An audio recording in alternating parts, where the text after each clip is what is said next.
Then Paul goes on and he says, you do this where Christ is seated at the right hand of God. So our affections are about the things in heaven, the things of that invisible realm, the eternal realm. That's where all that we have is being directed. And then he says right behind it, set your minds on things above, not on earthly things.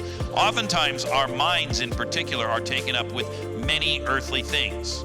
And so for many of us, our minds become taken up with earthly things. Now, there is some level of this that we need to have, and we're not called to be, as they say, so heavenly minded, we are of no earthly good.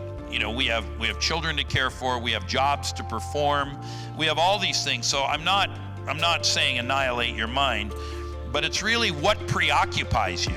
And it's interesting that Paul says, since you are in Christ, set your minds, set your hearts. When he says set them, he's actually giving an instruction to your will. Your will is to direct your affections and your thoughts to the things of God. Well, you now have the third part of the human soul. These are the three parts of the human soul: your will, your emotions, and your thoughts or your mind. And if you do that, you are now taking the three components of your soul. By the way, there are subcomponents, and if there's brokenness or lack of healing in those subcomponents, if there's demonization in the subcomponents of the soul, this can hinder you in the realm of miracles and revelation. This is why those things matter also. So I'm now taking my will, my affections, my mind.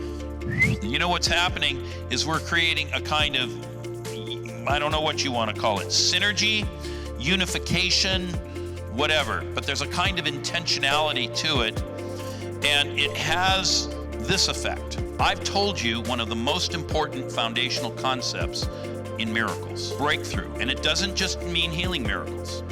You could defeat an army with this. It's one thing to understand the concepts, it's another thing to put them into practice.